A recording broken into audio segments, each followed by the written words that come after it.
Are you all ready? Here we go. What's up, everybody? It's your girl Micca, and you're watching the Red Cup Podcast, where truth, pop culture, and politics meet.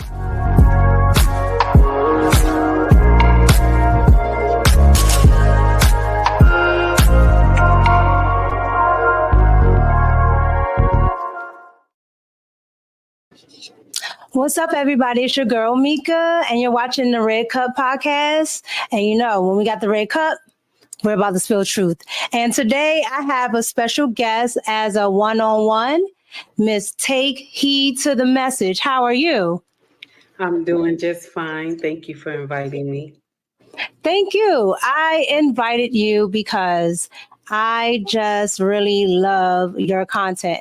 I found your content well, let me say it this way. I found your content scrolling. Okay, like I scroll all day long on Instagram because I really like to look for encouraging and inspiring content. And so when I found your content, I thought it was really good because there aren't a lot of women, especially women of color, especially Black women, that seem to have an open mind, that seem to be more conservative than progressive. And there's nothing wrong with being progressive, but sometimes I think it's a little too far to the left, but nevertheless, I never see more conservative content from women of color. So that was something that I loved about your content. And another thing I loved about your content was the fact that you were not afraid to hold people accountable, especially women, which was like a shocker to me because we are, in a time where holding each other accountable is seen as we're not having unity. So before we get all into that, I wanted you to introduce yourself to the audience because at the end of the day, this is an one-on-one with you, and I want the audience to know more about you. So I'm going to let you rock. So my name is Take Heed to the Message, and I'm just an average Joe. That's all I am. I'm a mother. Um, I guess I can say a good wife, but you have to ask my husband. So I just like to talk. I like to run my mouth. I like to speak my mind, even when people don't want to hear it, even when I offend, because I believe in my culture, we don't tell the truth enough. We don't tell the truth enough because we want to be on sister code. And sister code is not working. It's not working because our young women are lost because we're on sister code. So I'm just here to start trouble. That's what I always say. I can't remember who said it, but they said it's good trouble. Yes. I don't know where I heard it. I heard that before. I'm here to start trouble, but it's good trouble. I can't remember where I heard it, but nevertheless, it is a true statement. So thank you for introducing yourself. So I want to jump into our topics of the day. The title of the show is The New American Woman. And the reason why I labeled it that is because what I'm seeing nowadays, and you may or may not know this, but I grew up in of course, 2-parent home, but I grew up with a mother who was a homemaker, and I grew up with a grandmother who was a homemaker, and I grew up with a great grandmother who was a homemaker. And I can tell you right now, my grandmother died 3 years ago, but she used to tell me, so you want to work? Why do you want to do that? Right? And I used to say, Grandma, I do, I do commentating, I do hosting, I do YouTube, I do things like that. I'm like, I love to do it. I'm in entertainment. It's not hard, but my grandmother's focus was solely on family. Right. So things outside of the home was just like, okay, I don't know why you want to do that. Right. But I understand in the climate that we're in, everybody can't do that. But it just seems like nowadays they don't prioritize family at all. Like at all. And then if you don't have a family and you're single, there's no priority to have any type of genuine relationships. So I wanted to get your thoughts on that type of woman, the new American woman. So the new American woman, she has caused a lot of falsehood to African American women, because we believe that we can take on everything, and we're not designed for that. And the problem is that we are designed for one purpose, but because we don't want to fulfill that purpose, we want to take on what Adam does. So instead of us following our purpose and being the helpmeet, we want to be him. We want to be Adam. So with that being said, because we're pushing to do something that we're not designed for, when we get a little bit older, when you get my age, and then you realize you have messed up. Now you on social media and you're crying and you're saying, woe is me. So the thing is what I try to do is I tell young women, listen, get your mind right while you're young. Because when I was younger, my mom and my aunties used to always say, the men will be there. The men will be there. Yes. And I'm going to share something with you. This is a falsehood that they taught us, because when we were ready, after we were finished doing everything and we were ready, the same men that they said would be there, those men have gotten married and build foundations. Yes. So yes. we are given this falsehood that there are so many men and you'll be fine. Go enjoy your 20s and do all types of nonsense, and the men will be there. But it's a lie. It is a falsehood that we teach our girls. And so this is the biggest problem in the African American community, because we're lying to them.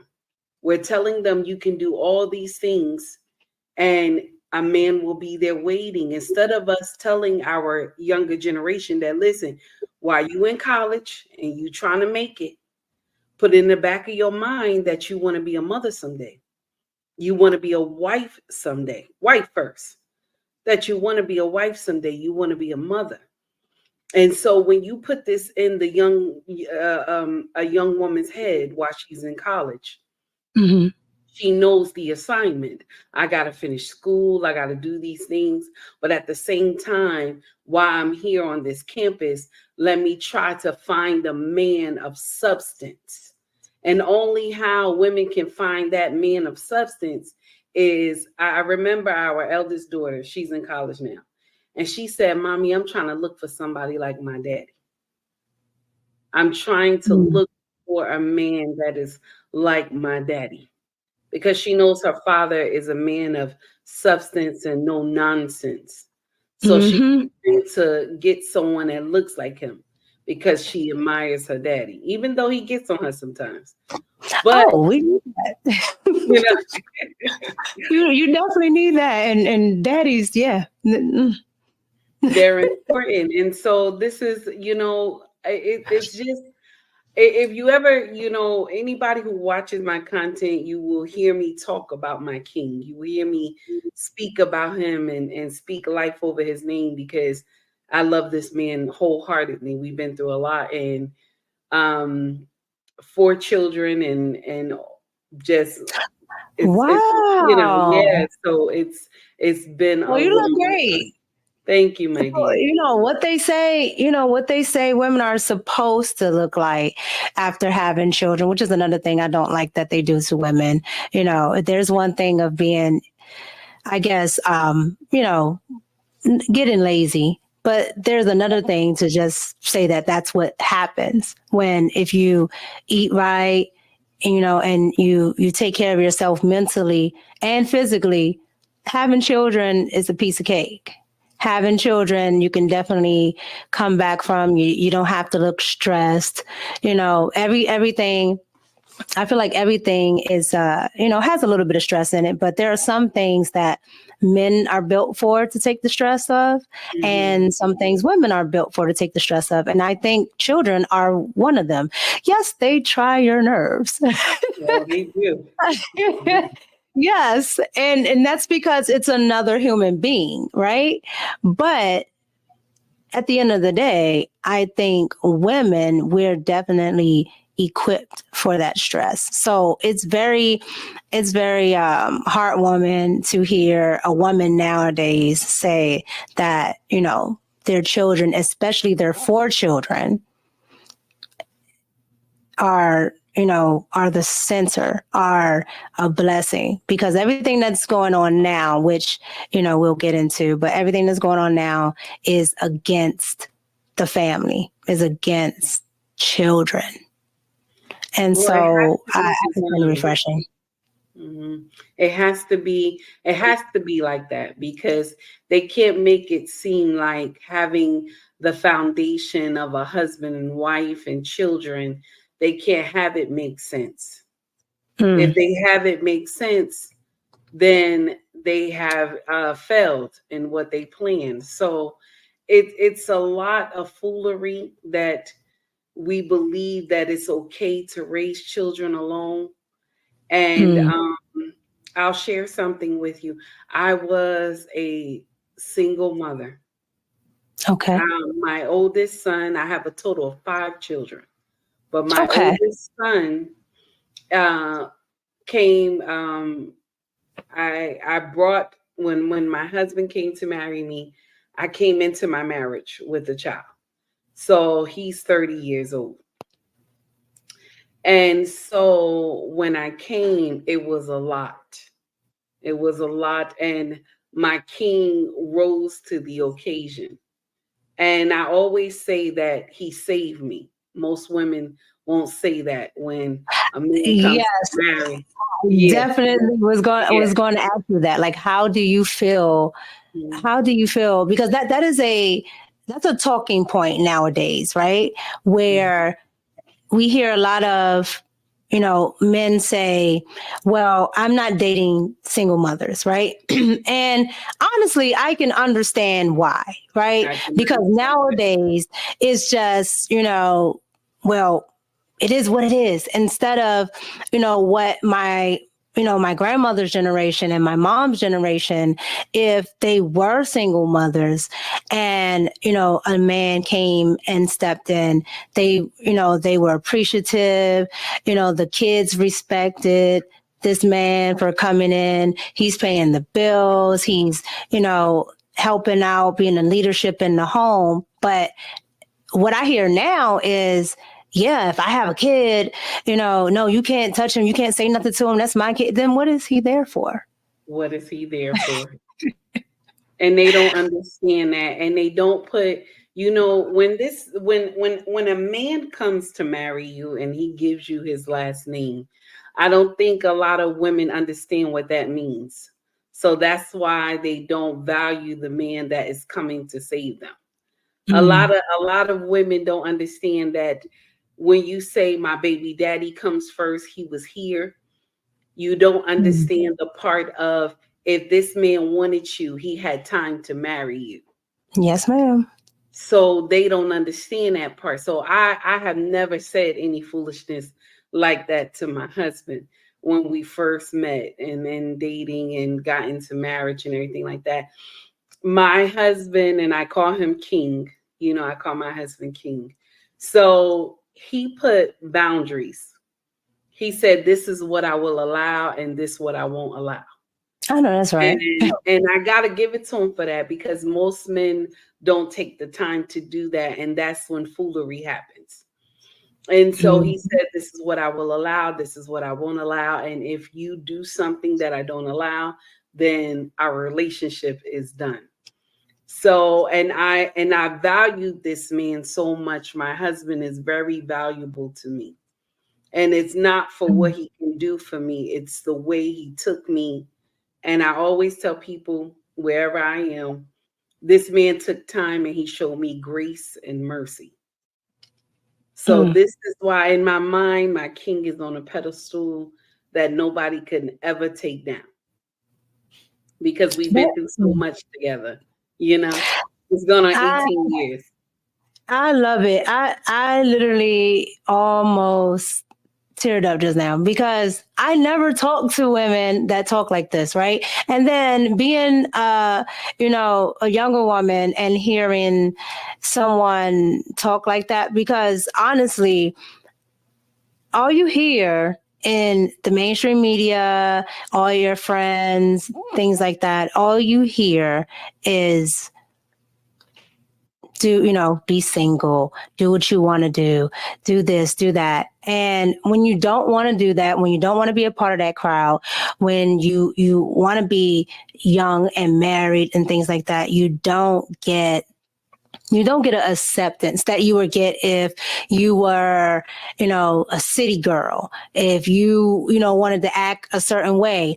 Because, and I'll tell you this, I've been in the entertainment industry my entire life. And with everything that's going on now, right? Everyone always asks me, they're like, you're so talented. You write for other artists in the industry. You do this, you do that.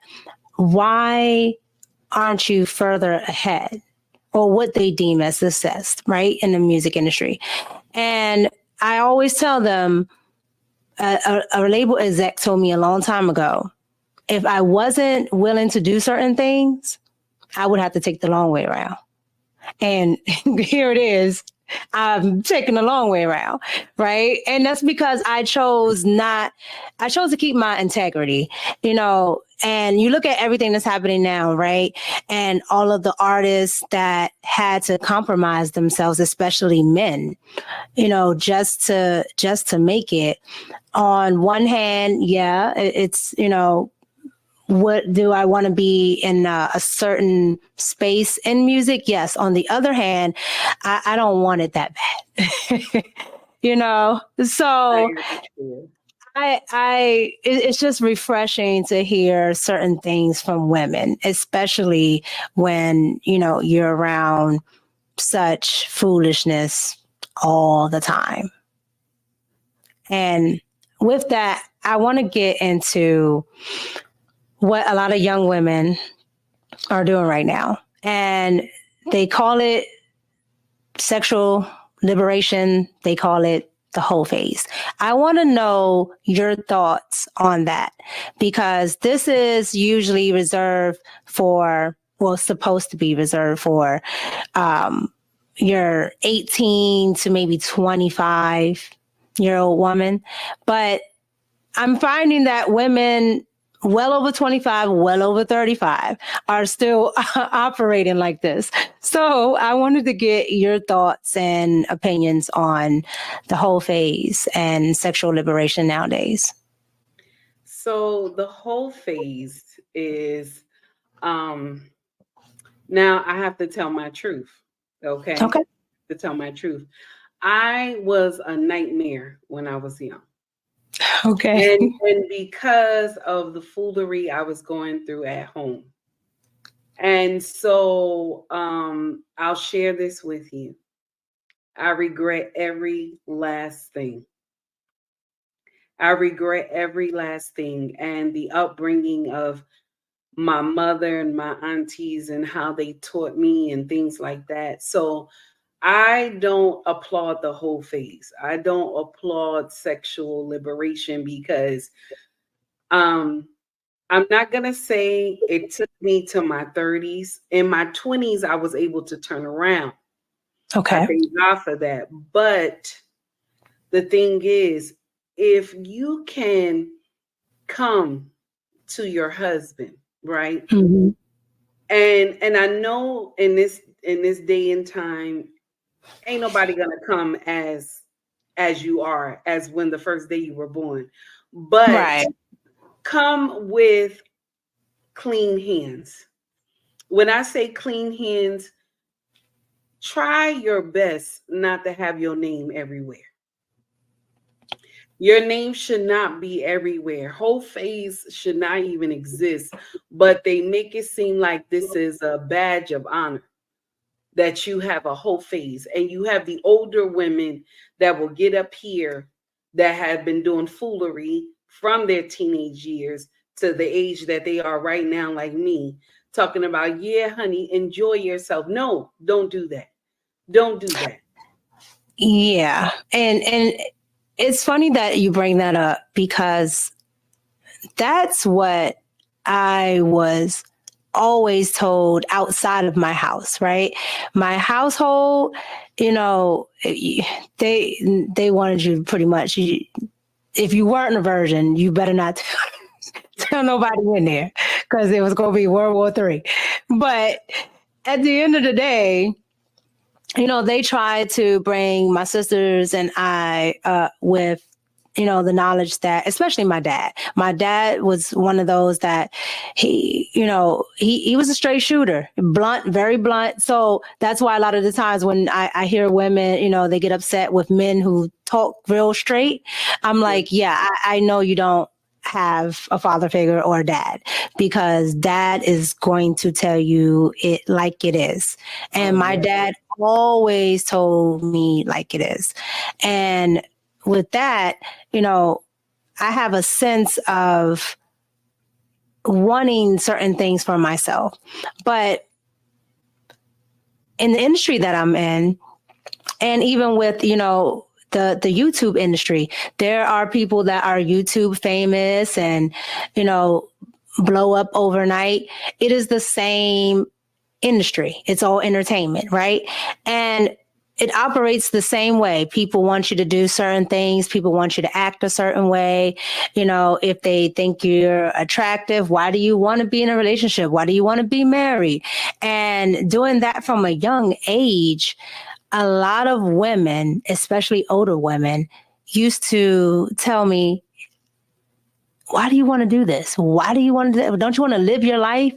And now that I'm not the 20-year-old and I look at, the girls that are 18 and 20, I come to them and I'm like, yeah, you don't want to do any of that. Now, luckily for me, I didn't fall victim to it, but there are a lot of girls that don't have mentorship.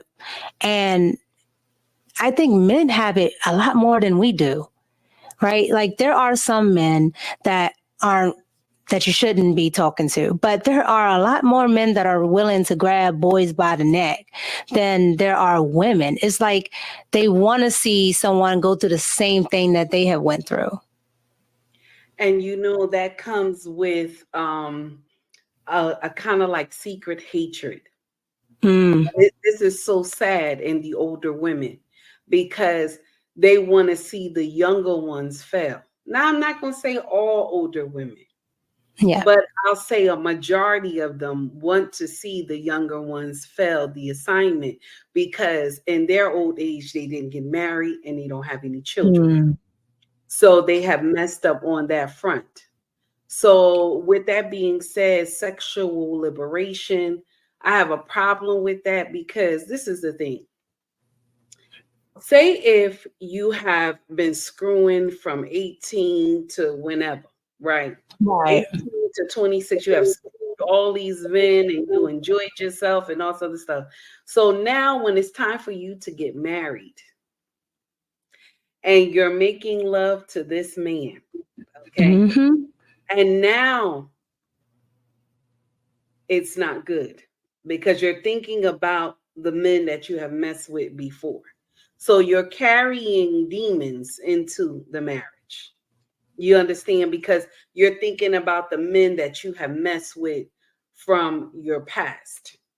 So this is why the thing that I think our younger women don't understand is that all these men who you are messing with, they have to conquer you, baby.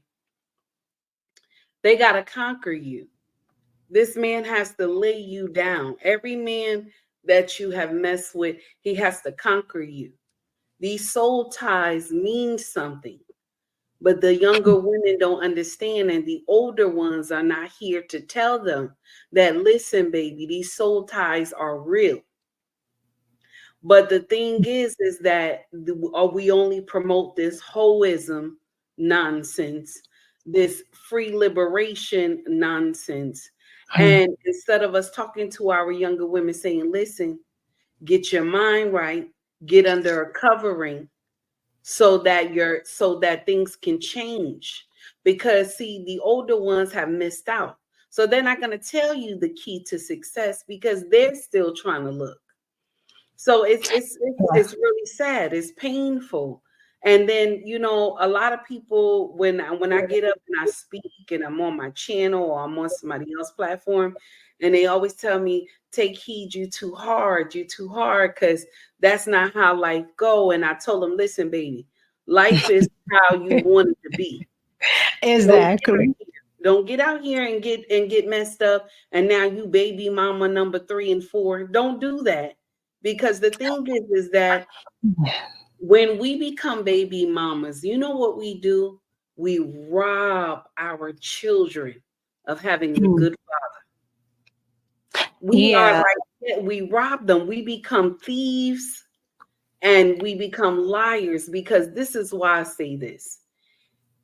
You have to choose the right man to build a foundation with. And when you get up here and you choose a jester and you choose a Pookie and Rere, you robbing this baby of having a father that wants to be in their life. This is what I always say, and a lot of women get offended. Oh, it wasn't my fault. I didn't see the red flags. And I tell them, baby, you know what yes, you you did? did. You gave that but JJ away too fast, baby. Yes. And so that's why you didn't see the red flags. And the thing is that people don't want to hear this truth. Some of us ain't supposed to have children. I was just talking about that. Oh my gosh. I'm telling you, some of the bloodlines of Pookie and Rere and Jesters and Pookishas and Rakishas, their bloodline is not supposed to continue. I agree with that wholeheartedly, because I always tell people, look at other species on the planet. And one of my favorite ones is the penguins, right? And I watch a lot of Discovery. But one of my favorite ones is the penguins. And the penguins, the female penguin picks out of, an entire flock of penguins, and she only mates with the best one, as well as the peacocks. The male peacocks have to, show off all their colors and their feathers, and it can be, 1, 2, 3 of them. And that female peacock will decide which one she wants to have the offspring with, because she needs to pick the best one. You would think, with humans being supposedly the higher reasoning species on the planet, we would be able to reason out especially women, what male is supposed to have their lineage go live on. And for some reason, women can have intuition, except when it comes to becoming baby mamas and picking the right guys to date. They'll just keep saying, all men are like this, all men are like this. And I'm just like, you don't have any reasoning? Like, what happened to the intuition? And I'm starting to think, not only is it just, us as women nowadays, I'm starting to think other things are affecting it. Maybe the food, maybe, societal things, environmental things. Like, I think all of that is bombarding women and how they are reasoning. But nevertheless, it's the accountability that you have to take. So what do you think about that? So I'll share something with you that a lot of people don't want to touch on, but it's the blueprint that we're Mm-hmm. missing. The blueprint, and that's the Yahweh. We're missing the blueprint. We're missing God's design. That's why we are messing up, because we jumping ahead of what God created us to do. This is why a lot of us are unhappy in these spaces, because why I say this is that when we get up and we believe that life is supposed to be this, we get in here, we believe life is supposed to be this big rainbow, like nothing is supposed to go wrong, Right. And we think that the decisions that we're making make sense at the time, especially when it comes to men, because I feel good about him, because when you first meet somebody, oh, I feel so good. He's so nice. He does this, he does that. Mind you, because you already thinking that you want to give him that JJ. So you're thinking that everything is going well. He's this, he's that, And then once you give him the JJ, okay, and then mysteriously you get pregnant because you didn't protect yourself. Now he's your nightmare. Now he's your nightmare. And that's what you put in your mind. Mind you, you set your own self up for that. So I still say I can't land on the food and all that other stuff, but I will say this, because we don't put God first. We don't put him first. So God can't lead if you don't put him first. If you put me in the back and then you're going by your own process, on your own thought process, you'll screw up. You're going to screw up. And a lot of women, even educated women, PhDs, that will get up here and say, I'm a PhD. Oh, yes. She want to be a baby mom. I want to be a single mother by choice. Yeah, I agree. And the reason why I added, the food and everything else is because I'm looking at the mental health. Like I'm looking at one being what you're saying, and, having spirituality. And, the other thing is I'm looking at, without even putting men in the equation, a lot of these women are off. Oh, yes. They're off, and you can, look at their childhood, a lot of the girls that I know that are young women, they're obese, right? So you have that aspect. They're chemically imbalanced. The hormones are off. They're everywhere. Their hygiene is off. I mean, just everything. So not only do I think, of course, the accountability, but I'm looking at everything in totality, and I'm just like, society, the world, whatever, is just throwing so much at women that sometimes I don't know if women are going to be able to get from under it to recover. You starting to see a little bit of pushback, a little bit of women coming over, but then, you get bombarded with things like I get bombarded with, being called a pick me and all types of other stuff. But I don't understand how I'm a pick me when I already got picked. But nevertheless, you get all these things. And if you're not a strong enough person, I feel like as a woman, you fall prey to all of that. You fall prey to not wanting to stay, healthy for a fear of being, ostracized by other women saying, oh, you want to look good for a man. Yes, I want to stay healthy for myself, my babies, and yes, I want to stay attractive. There's no problem with that.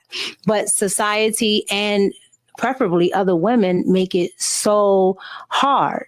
is to the point where poor Lizzo can't lose 10 pounds without having, to say, I'm just trying to stay healthy, when really she doesn't want to live like that. You go in and you sell, you sell yourself short, wanting to make the money, pushing a idea, pushing certain, feminist values. But then you realize, you wake up, you're 30 something years old, because I think Lizzo's like 36.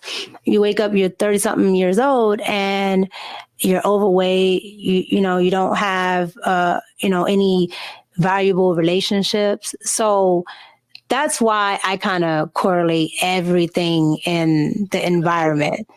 Okay, Because no, I understand. I understand what you're saying now. yeah, I just think women just like, they don't understand that they're gonna suffer from all angles if they don't get out from up under this, and this is without even involving men.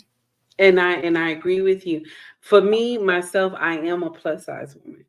So I Mm-hmm. understand what you're saying, because even me on my channel, I always say, listen, I'm a plus size woman, but I do not agree that you sit down and just blow up like a beach whale. I don't agree with it. You should never, because even me, I walk, I exercise, I do things with my husband. We enjoy each other. Yeah. And my husband is Nigerian. So if I say Nigerian, you know that most Nigerian men love plus size women. So my I do know. husband, so my husband is just, he's who I want to please. It's not Yes. anybody else. It's him that I want to please, that still want to look desirable to him. So I Yes. don't want to get so big that I don't look sexy when I throw on my Right. clothes, anything like that. And I think Right. no wife should want to be like that. But I think society has us to believe that once you get married, you don't have to look desirable anymore. Like, Yes. oh no, you don't have to do all these things. But I'm going to share something with you that I say on my channel. I say, listen, you got to be freely with that JJ when you get married. Be freely. Be nice to your husband. I always say that. Be very nice to your husband.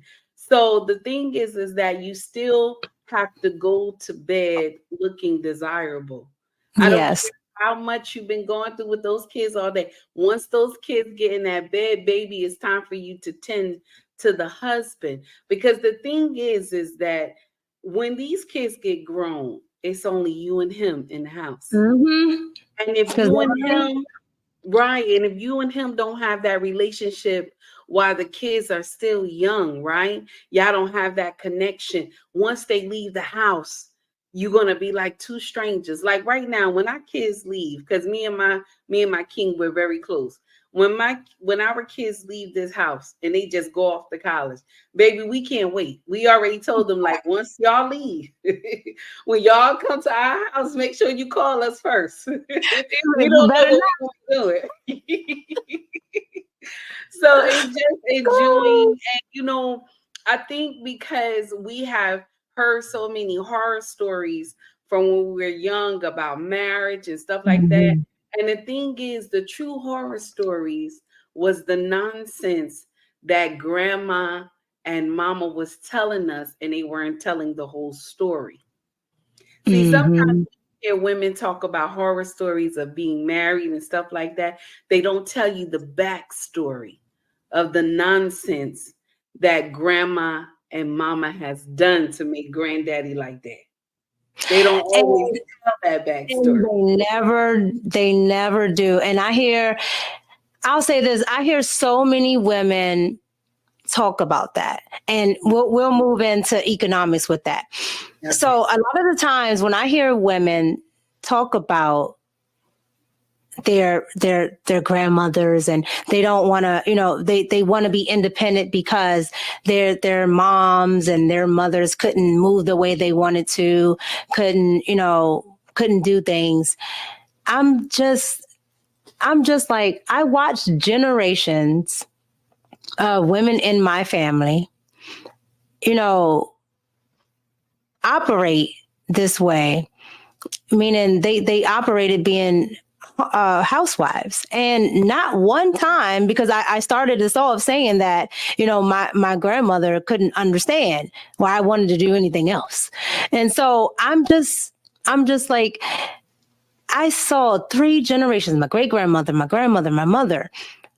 How is it that women nowadays haven't seen that for generations? And instead of wanting to break that cycle, they want to continue it. And then couple with what we're going through economically in this country nowadays, you have women making more money.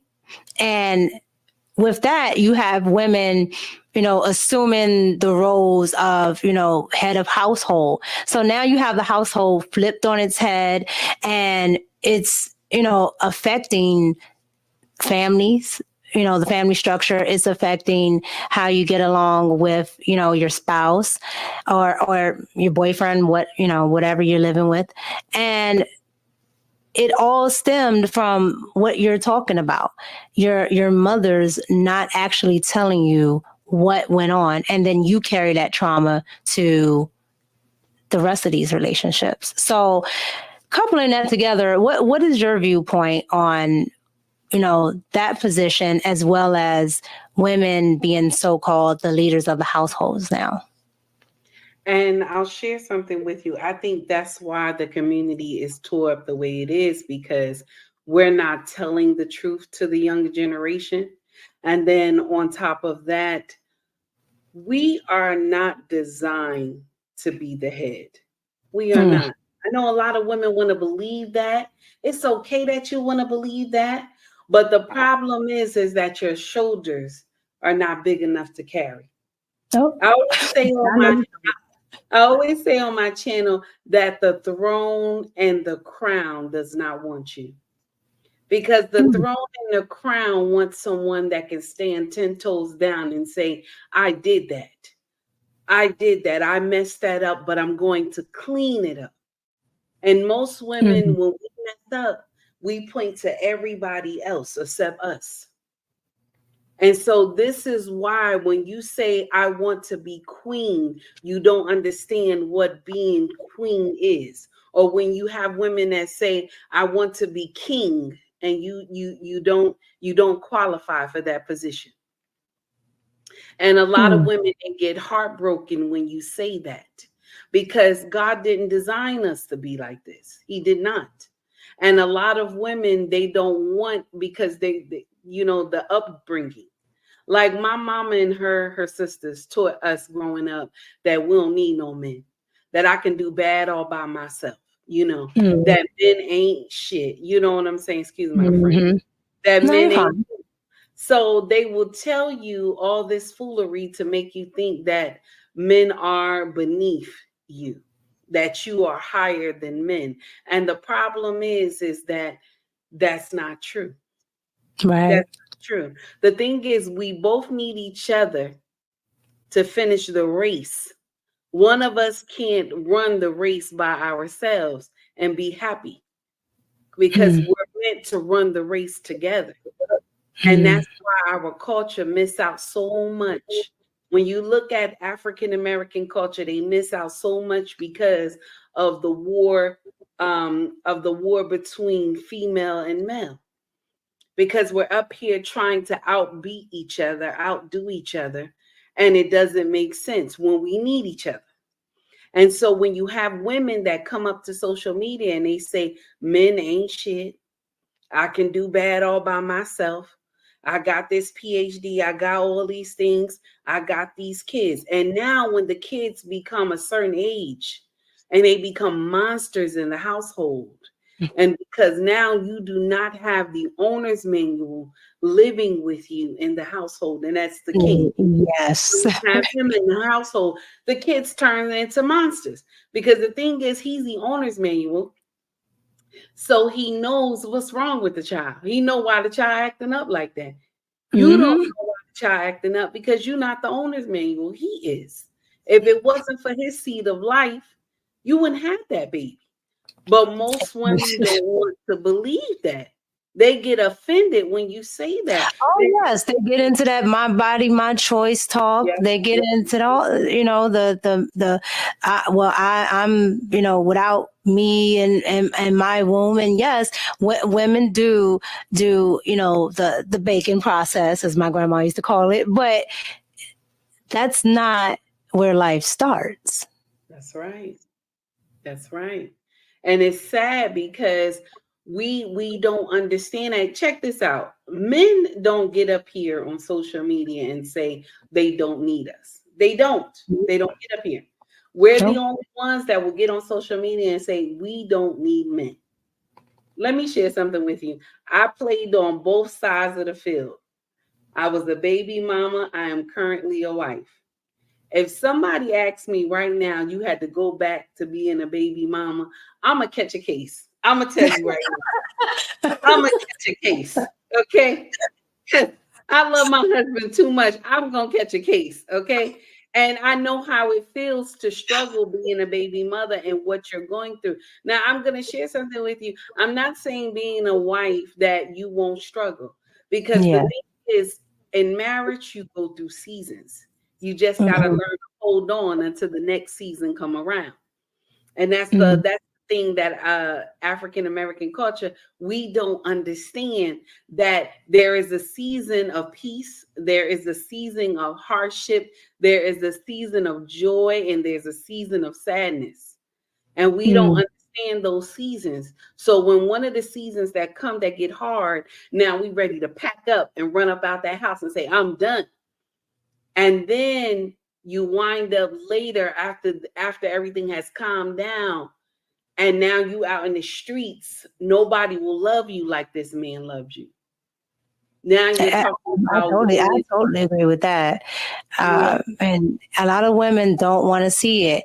And so I want to move into this last topic here of just where we are as a whole right now. We have the elections getting ready to come up. And with everything going on with Kamala, because they like to get on me. They're like, oh my God, you don't know how to say it. No, I forget. It's tomato to me. I'm not doing it to be mean or anything. So but with Kamala, they, they tend to play identity politics as it is as Democrats, right? Where, people of color, whether it's, Black, Hispanic, whatever, they, play to the emotional state and, the poverty levels and the oppression. But I feel like now with Kamala, it's at a all new high. It's at a different place that I haven't seen it, in my lifetime. And I do a lot of research, and in past years, I don't see it. So what I'm getting at is, if Kamala wins, what do you see for the future of women of color, especially Black women? Like, with everything that we've talked about, from women leading their households, not wanting to listen, not wanting to be under the tutelage of men, listening to the toxic past of their grandmothers, their mothers, and acquiring all these things except family. If Kamala Harris wins with the whole rhetoric of, women's rights disguised, for abortions and other things that keep women single and keep them childless, things that, I think make women, and a lot of women don't like when I say that, but I think a lot of the achievements women will ever have that will be the greatest, that will stick with them, is family and children. But with Kamala winning, where do you think women of color are going? I'm going to share something with you, and this is going to be really mean what I'm about to say. So Okay. if she wins the presidency, and this is how you know America, there is no more masculinity. Okay. We have no more masculinity in America if she wins. Because what has been keeping America afloat has been masculinity. People don't want to say that, but that's the truth. Yep. The thing is, if she does win, I think it's going to be a wake up call for a lot of African American women, because I truly believe that she's just playing identity politics. Just like when Hillary came out here and said, I keep hot sauce in my purse. That made every Black woman smile, because, we all know Big Mama used to keep some hot sauce in her purse. So that made us excited. When Bill Clinton came out and played the saxophone on Arsenio Hall. You probably too young to remember that one. Yeah, but I researched it because I heard enough people say it, and I looked back at it and I said, Lord, he did. And he played this so well, and we went crazy. So the thing is that I think why Kamala is getting so much pushback is because we first heard her say she was the first South Asian, nominee as vice president. And then she turned around and said on Charlemagne that she is Black. Black, yes. So everybody is upset about that. Now, mind you, I'm going to share something with you. Black folk we have never cared about what color the president is, because we have been voting in Caucasian presidents for God knows how long. We don't really care. The problem is that we have a lie going on here. Yes. That's the problem that they have. And then another thing too, she didn't even have to lie. All she had to do is do some symbolism. Like Hillary did. I keep hot sauce in my purse. And she should not have mentioned, right. And she should not have mentioned those greens, the greens in the tub. Black folk don't cook greens. We don't clean greens. I'm going to tell you I am mixed race, and I'm gonna tell you right now, none of my Black side I've ever seen do that. So when she said it, I was like, look, I may have grown up with my mama's white side, but I'm gonna tell you right now, I have never seen greens in the tub. That is Black women will smack you back into what? The greens in the tub. So when she said that, I said, no, ma'am. No, ma'am. No, ma'am. She is definitely that. It's too much, and I'm gonna share something with you. It's too much, and the thing is that I believe this too, and this is a little heartbreaking, but for women's rights, we're up here talking about women's right, reproductive, all these things. Mm-hmm. When we do, and I'm gonna say it like this: when we do deletions, because we are at 23 million and counting, right? Deletions. Yes, ma'am. When we do deletions, I think before, because what they do is that they sedate you before they take you in the room. I think they should allow every woman to walk into the room so you can see what it looked like. You could see what it looked like. Yes. And I also think they should turn that monitor around. So I watched a video on that, and they turn the monitor away from you.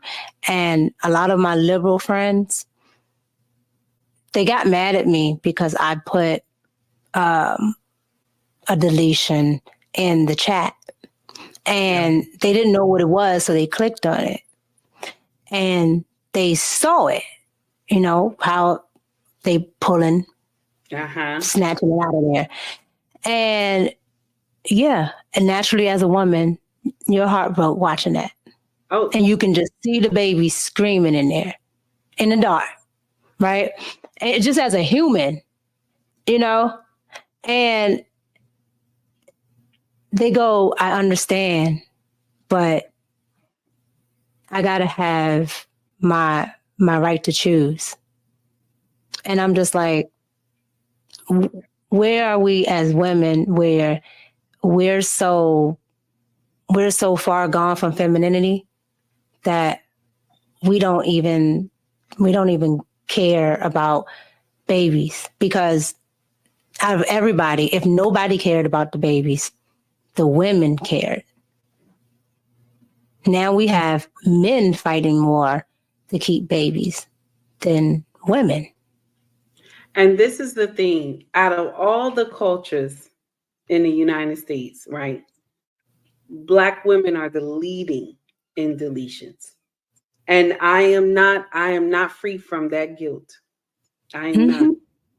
And I'll share something with you. Even though this happened many years ago, it still breaks my heart of what I had done. So I'm not here to judge anybody, but I'm here to say that you need to see what it looked like. I remember walking into that room, and I remember the lady told me, lay down, and she told me count to 3, and tears rolled down my face. And I said, never, never, never. And this is the thing that we don't understand, because they promote this. Instead of them promoting, listen, either you close your legs, clink, clink, you know what I'm saying? Clink, or either you reach that nightstand to grab that condom. Okay? Either. And it's crazy because we have so many, like, women have the gamut of birth control, right? They ask for all of this stuff to supposedly, quote unquote, free them, and they don't use any of it. Don't use nothing, but they will use the deletion as a form, and they'll be happy to say, I'm going to the chop shop, and they think it makes sense. And this is the thing that they promote. And I'll share something with you. Out of both parties that are, that we see today, they battling it out. One party wants your child to stay a boy. One party wants your child to stay a girl.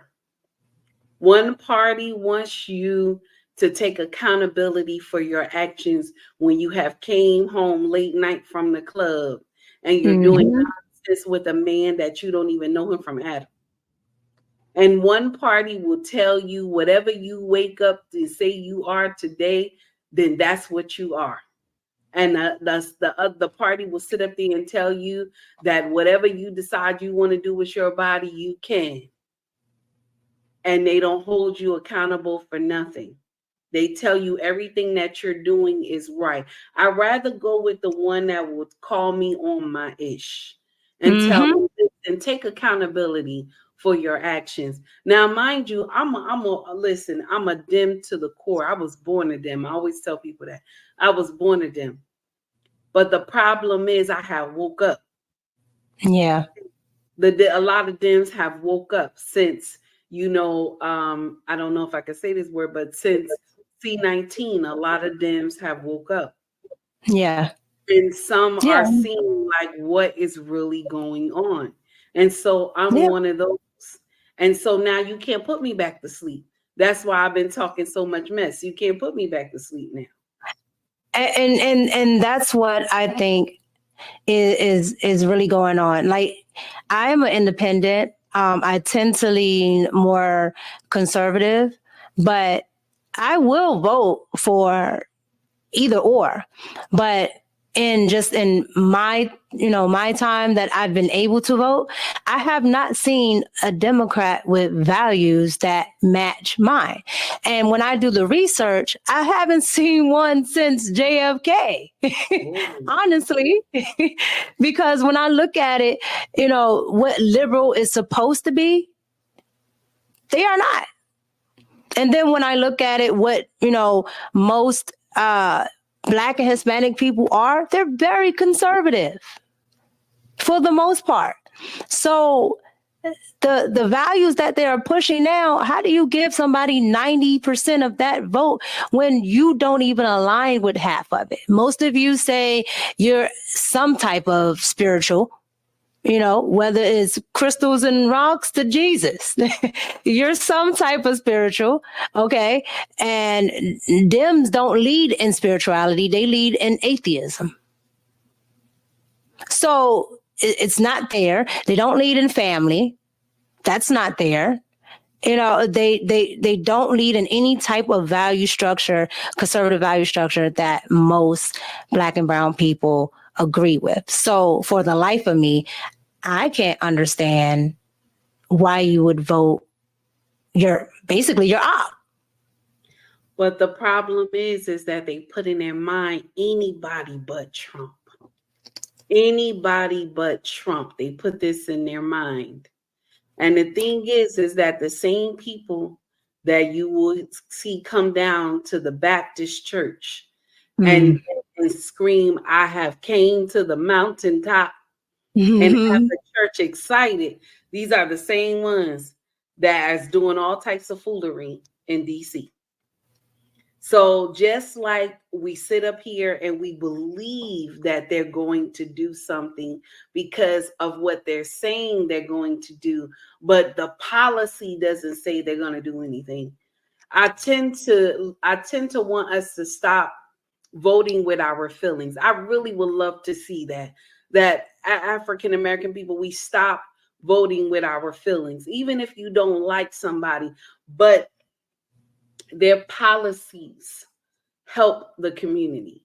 Their policies make a difference. And this is why I always tell people, listen, your local elections is important. You need to make sure you got the right people in your local elections. We're worried about the presidential race, but the truth is they already picked who they want to go there. Exactly. And I think when it comes to Trump, right? Because they're usually okay with whatever Republican, whatever Democrat. I think when it came to Donald Trump, he was a part of a class that usually, stays in line and stays in step with, cronyism, capitalism, all of that. Donald Trump dared to go against it and actually expose it. That debate he had with Hillary, when Hillary tried to use that against him, he doesn't pay his taxes. Oh, he does this loophole. He's like, yeah, sure I do. He's like, you said it was okay. You made the law. If you wanted to change it, you would change it, but you're not, because all of your capitalistic cronies, all of the people that the banks, all of that, they get all this, right? And so he threatens, to me, what I see, he threatens the establishment. Like when people talk about being woke, the last time somebody talked this much was JFK, talking about the deep state, talking about the military industrial complex was, again, JFK. And before that, Eisenhower talked about it, so, and again, these people were what they are saying now, a threat to democracy, and to your point of, not just saying, I don't like somebody. There's tons of people I wouldn't sit down and, have tea with. Like there's tons of them.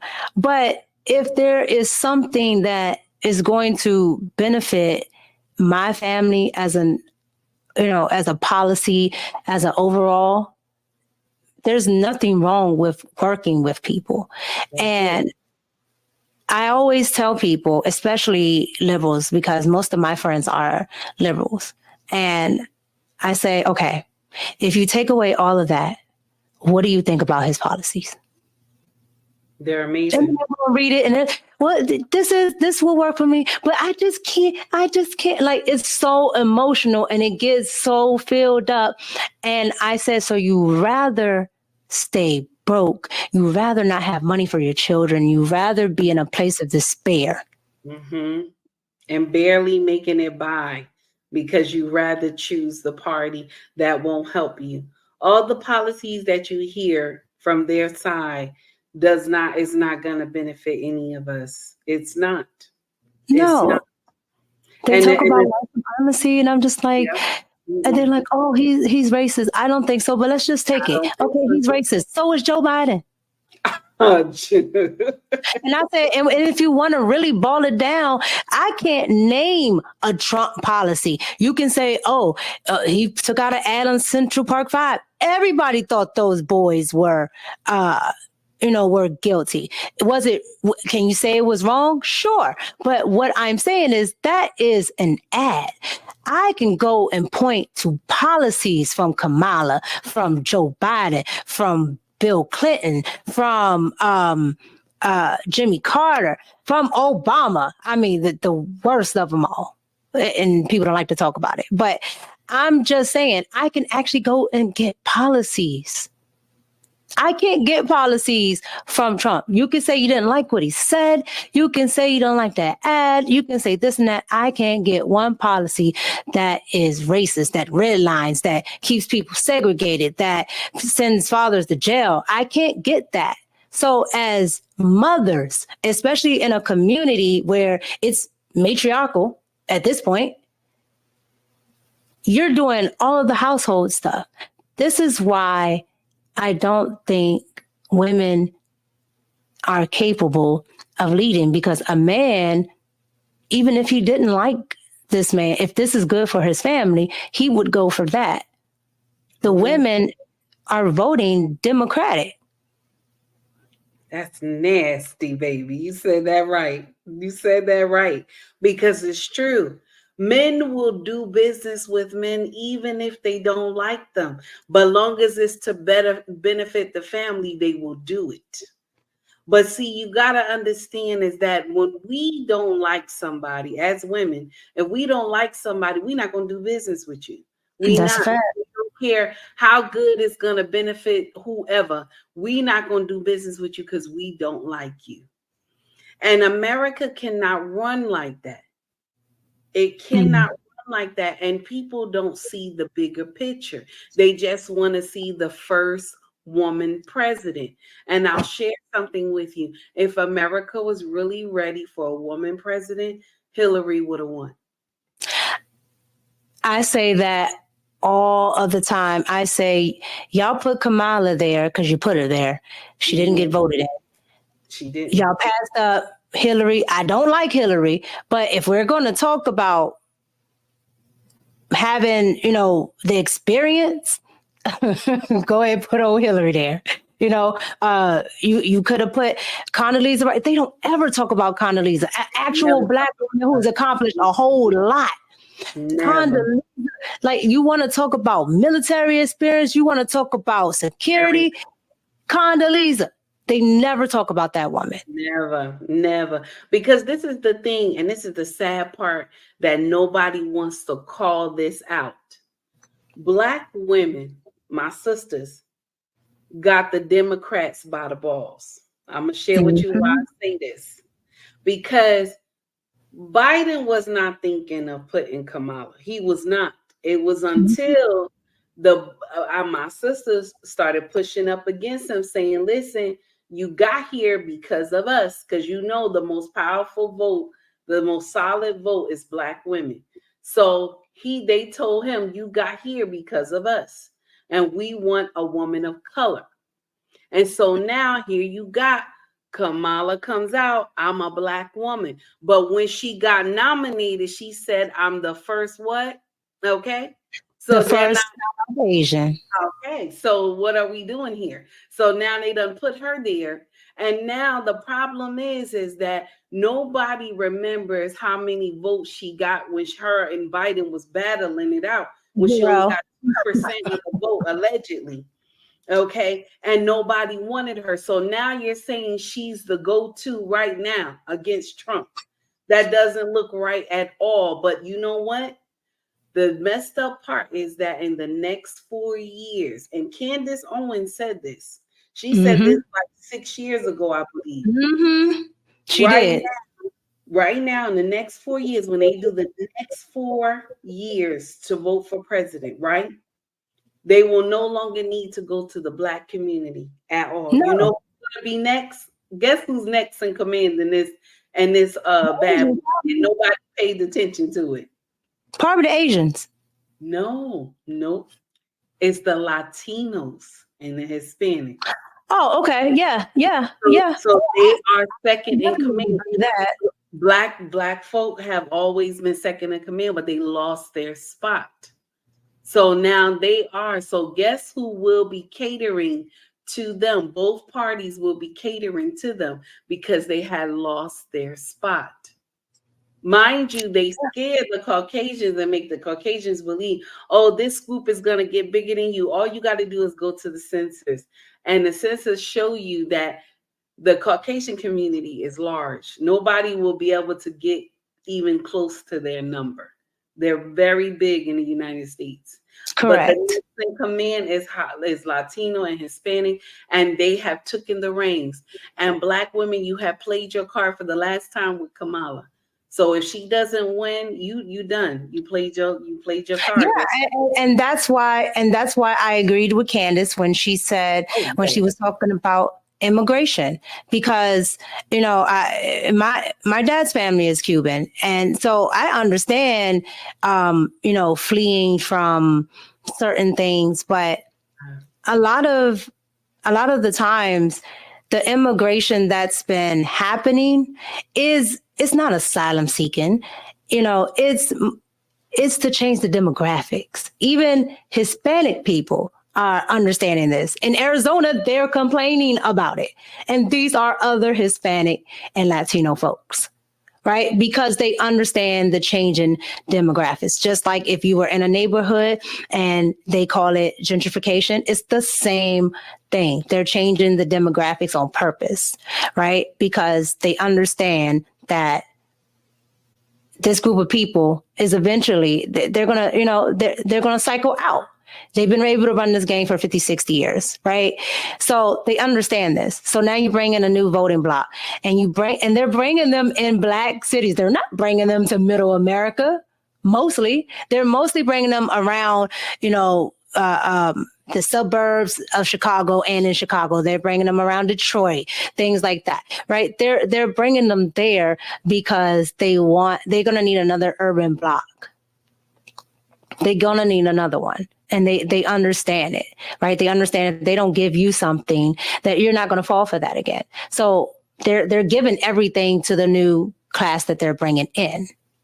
But I think they're going to mess up, and only why, and I say why they're going to mess up is because, remember, the people that they bringing into the country, right, through the southern border, they have different beliefs. Yes. They have different beliefs. And so what the Dems believe, these people who come across the border, they don't associate with that. They understand family, they understand structure, they understand God. So this is the thing right here. This will come into play and this will backfire in their face. And I'm going to share something else with you. Once they make these people legal, you will see them vote in the dozens on the Republican side. Because if you look at the Republican side is everything. And it hurts for me to say this because I'm a Dem, but it's the truth. But I'm no longer going to be a Dem anyway because my king told us we're switching.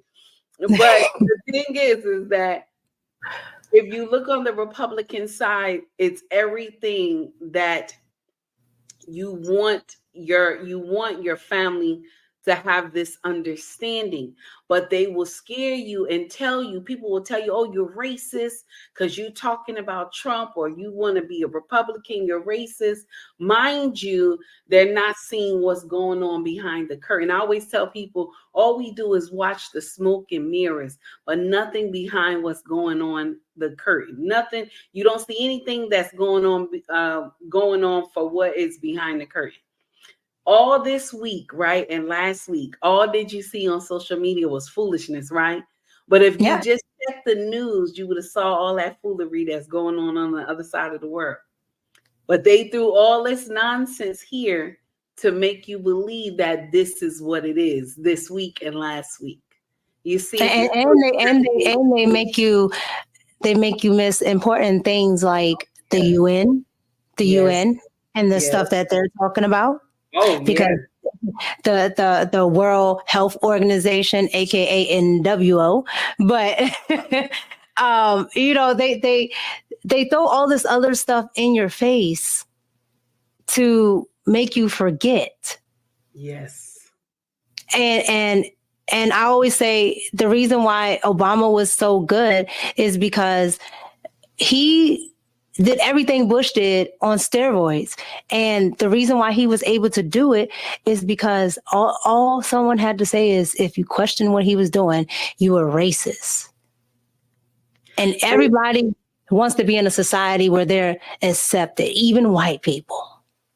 But you know what else too? He had that Southern Baptist. He sound like, who did he sound like? He sound like Martin Luther King. Martin Luther King got the soul of Al Green. You know, he had that touch. I watched it, and I'm telling you, it when I think about it, I'm just like, and I have to come out of my own mind sometime. But when I think about it, I'm just like, I don't understand how people don't see this. And when you say something, you're a bigot, you're this, you're that. You want to be white, mind you, I'm half white, but I want to be white. Oh, wow. I'm like, okay, like it's not a badge of honor. It's not anything special. I have white people all in my family. They do the same daggone things. That's what I tell everybody. I'm like, if y'all really want to cure racism, come to my house. Because I'm telling you, it is all works the same. Okay. What you think happens in the hood happens in the trailer park. I assure you. Okay. So I'm really big on just trying to tell people, how to get along, but how to see stuff. And honestly, I mostly focus on women because I am a woman. But this goes for everybody across the board. I'm going to give you the last word because I don't want to take up most of your time, but I'm going to give you the last word. What do you see for the future? And then what do you have going for the future? So what I see going forward for the future is if we don't choose wisely when we vote, if we don't, we got to take our feelings out of it. We got to take our feelings out of it. Even if you don't like somebody, check their jacket and see. Let the truth be told in writing so that you choose properly. Because we are at a crossroads where we need Hercules and the Incredible Hulk. Yes. We don't need anybody else outside of Hercules and the Incredible Hulk. And I know that that's mean for me to say, but I don't care. But this is the truth. And the uncomfortable truth that nobody wants to hear. I don't know how we would sit up here and believe that you can battle it out with other titans that are bullies on the world stage. And you can't even handle a conversation without doing word salad. So I don't know how that's going to work out. Now for the future, for myself, I believe that's what you asked me. Yes. I see me continue talking mess on social media. I see me continue aggravating people. I see that in my future. I love that you use that word. I always say that I'm agitating. I'm the antagonist. I'm Aggie. I don't care. And I just continue seeing the growth of my channel. I continue to be the wife that my husband trained me to be, and continue to be the mother that I am. I like to say train me because it triggers women and get upset. Yeah, so that's why I say train. I'm being messy. So I like to say train. But I love it. Yeah, I love it. and I like to say that I am very obedient to my husband as well. So that bothers them. So I put that on there, a little salt on there, and that's it. I'm done. Oh no, I love it. I love everything you said this entire time. And that was the reason that I really wanted to bring you on. I really wanted to talk to you because a lot of the times, and I hadn't even met you yet, and I'm showing everybody. I'm like, see, this what I be saying. Don't I be saying this? And they're like, calm down, calm. Somebody talk about what? Yes, because you don't meet many people, let alone many women, that talk like you and I. And I also feel like I'm learning as well, right? Because I don't know everything. I call myself the middle child, right? Like at this point, I'm a millennial, so I'm younger than Gen X, but I'm older than Gen Z. So I'm the middle child. I can teach, but I'm also still learning. So your channel and your content on Instagram is one of those for me. And I binge watch it a lot. But I think it's very inspiring. And I think what you talk about is very much needed. So I definitely appreciate that you came on my platform. And if you haven't seen any of her content, I'm telling you, it's phenomenal. She definitely is on. Watch, I'm claiming it right now. I guarantee you, by January 2025, you are going to see her well in the 100,000s because one of those things are going to go viral because she starts trouble, but it's good trouble. And I love it. So I thank you for coming on. Thank you so much for having me. And thank you for watching. Like, comment, and subscribe. Let us know what you thought about the conversation. Let us know what you want to see. And let us know what you think about the future. I want to hear your thoughts, your concerns, your comments. Thank you for watching the Red Cup Podcast. It's your girl, Micca, and we're out.